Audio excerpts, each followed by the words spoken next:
en Asalto y robo de un tren de Edwin Porter fue el primer registro donde implementaron tomas móviles, en la que era la cámara la que se movía.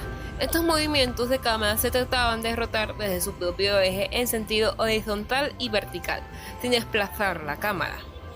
Sí existen bastantes movimientos de cámara, así que me parece idóneo dividirlos en dos grandes grupos.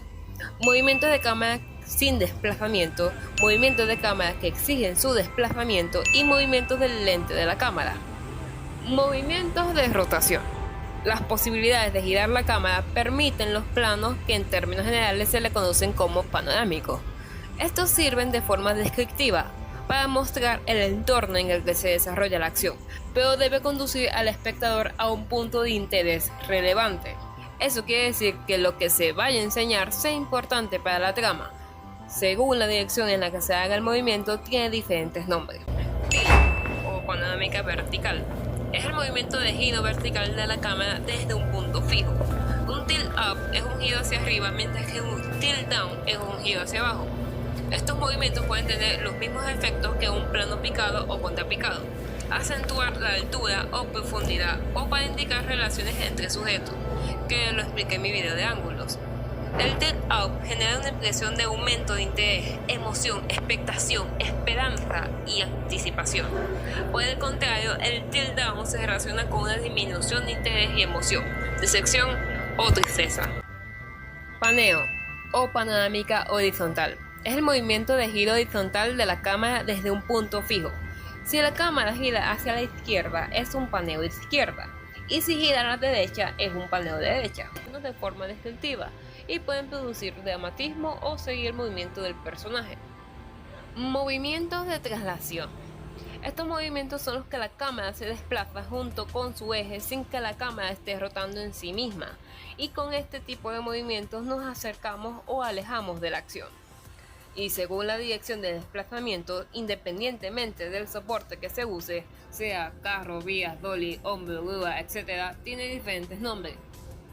Traveling es el movimiento de la cámara que se desplaza de forma horizontal, manteniendo la distancia al personaje, generalmente sobre un soporte en unos raíles, pero aunque esto no es totalmente necesario. Se puede hacer la cámara al hombro o con un Steadicam. Produce al espectador la sensación de estar en la acción, ya que acompañamos al personaje o el objeto en su desplazamiento, que igual se está moviendo junto con la cámara, manteniendo la velocidad para no perderlo del encuadre.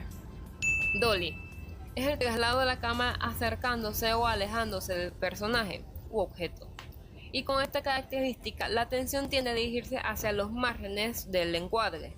El dolly in, que es el movimiento acercándose, aumenta el interés y refuerza la atención, aunque una vista de muy cerca puede resultar desconcertante o desilusionante. El dolly out, que es alejarse, baja el interés y relaja la atención, a menos que en el momento en que se esté alejando se revelen los objetos que no se veían, o se hayan despertado la curiosidad, la expectación y la esperanza.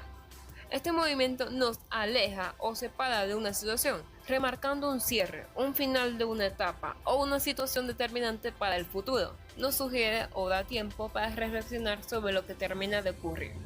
Pedestal. La cámara sube o baja como si estuviese en un ascensor. En general, este desplazamiento remarca una situación previa a una acción importante, que sería cumplir un objetivo, puede otorgar también suspenso o que se vaya descubriendo algo hasta develar una parte o en su totalidad un gesto, mirada o un objeto. Movimientos de la lente u ópticos.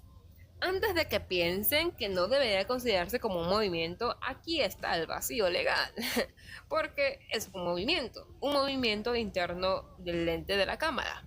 Y algunos autores sí agregan el zoom como movimiento, así que sí pienso que se debería mencionar. El zoom sí forma parte del lenguaje audiovisual e ignorarlo tampoco me parece lo mejor. Es aquel en el que el punto de vista de la cámara no cambia, solo lo hacen las dimensiones de la imagen. Resalto de que el zoom solo simula el movimiento de la cámara. El zoom es diferente y por ello transmite valores distintos. Puede dar prioridad o para revelar algo en la escena. No se usa tanto por el efecto artificial que genera, porque sí puede modificar la percepción del espacio. Aquí solo hay dos: el zoom in, que es el movimiento de acercamiento, y el zoom out, que es el movimiento de alejamiento. Los movimientos de cámaras combinados con un apropiado encuadre de miradas puede ser muy útil para identificarnos con los personajes en la acción y dar la sensación de que seguimos las situaciones dramáticas desde la mirada del personaje. Dónde poner la cámara, qué mostrar, cómo moverla, son decisiones que toma el director para contarnos mejor la historia y aproximarnos a las sensaciones que viven los personajes.